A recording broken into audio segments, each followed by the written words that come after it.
বেলগুড়িয়া শুটআউটের ঘটনায় ব্যবসায়ী অজয় মণ্ডলের বাড়িতে তৃণমূল সাংসদ পার্থ ভৌমিক। ব্যারাকপুরে ব্যবসায়ীর বাড়িতে যান সাংসদ। ব্যবসায়ীকে হুমকি ফোনের ঘটনায় বিহার প্রশাসনকে তোপ দাগেন পার্থ ভৌমিক।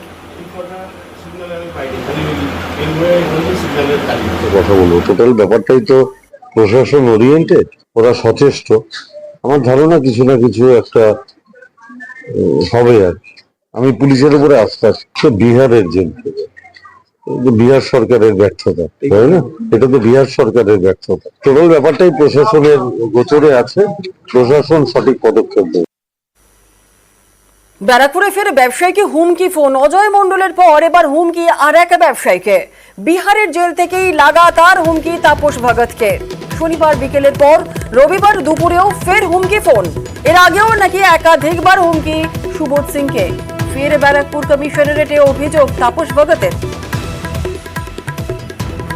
কালকে আমাকে 4টের সময় ফোন এসেছিল, বলছে অজয় মণ্ডলের শুট আউট শুরু হয়ে গেছে, নেক্সট তোমার পালা, তুমি রেডি থাকো। আমাকে যে ফোন করেছিল সে নিজের নাম বলেনি, শুধু বলেছে আমি এমনি জেল থেকে বলছি।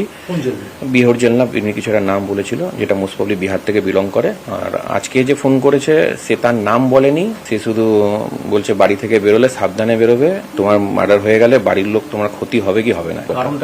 তার কারণ কিছু জানা নেই। এটা আজ থেকে ঘটনা, এটা 2022 সাল থেকে ঘটনা। 2023 সালেও হয়েছে, এটা আমি টিটাগড় থানাতে ইনফর্মও করেছিলাম, তার এফআইআরও করা হয়েছিল। আর কালকে ঘটনাটাও আমি থানাকে গিয়ে ইনফর্ম করেছি। দুজন যে ফোন করেছো, দুজনের গলায় কি দুটো নাম্বার সেম, কিন্তু দুটো গলা আলাদা। যা ট্রেন এখন চলছে ব্যারাকপুরে, আমি তো মনে করছি তাদের সাথে কানেকশন কিছু না কিছু আছে, শুভ সিংদের সাথে।